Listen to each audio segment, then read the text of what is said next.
Ora pamfakose mukoma wangu makasununguka kuita imbosuzura papa dzinzwe kagoma kagwaka pam pam pi pam pam pam pam pam pi pam pam pi pam pam pi pam pam pi pam pam pam pi pam pam pi pam pi pam pam pi pam pam pi ran kan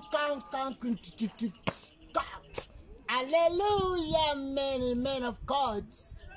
Hallelujah, brothers and sisters, fathers and mothers, grandfathers, grandmothers, Sunday school, amen, and all my brethren.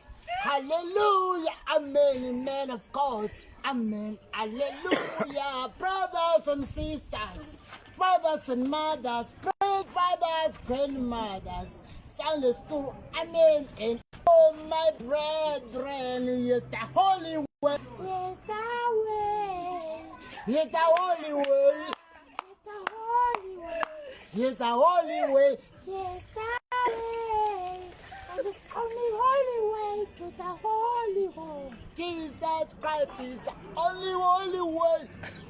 The Holy Son is the only holy way. Whether you like it or not, is the only holy way. Forever and ever is the only holy way. The chosen Son is the only holy way. The Holy Son is the only holy way.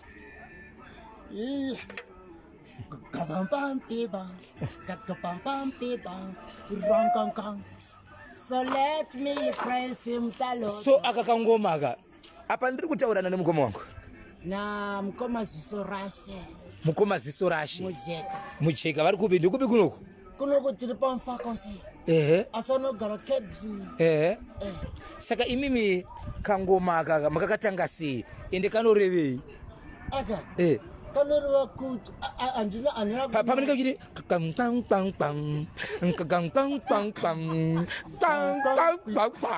zvinorevei chibhiti zvinyacho handikona kubika madomasi nemapuno nemahanyanisi. Yes. Saka madomasi mapuno nemahanyanisi zvinogona kusanganisa zvokuti zvigodyika. Saka chamuri kuudzawo vanhu kuti pamusoro pechinhu chinogona kuvabatsira chipa kutozoti Mwari wakatipa zvinhu zvacho. Aiwa tinotenda mukoma wangu makasununguka kumbokwazisa vanhu veZimbabwe muri vakwazisa muchiri chiko ndokuti Zimbabwe inini muri boy ine ndiri boy lakito. Yes. Muri boyere ndiri lakito se musina kuti muri nyama se musina kuti muri mazowe se musina kuti muri chingwa mati muri lakito kando mukakoma munisimisa mabhonje. Yes. Sando samukomani mati munozani mukoma zisorashe ishe ndimambo ishe ndimwari saka muri zisorani rashe. Aiwa tinotenda mukoma wangu. Aiwa tafara kwaso kunge tiri mukati menzvimbo yechi yemufakose tiri tese bhati muchibva zvenyikopi kukebisa kwanika ingodzokoreka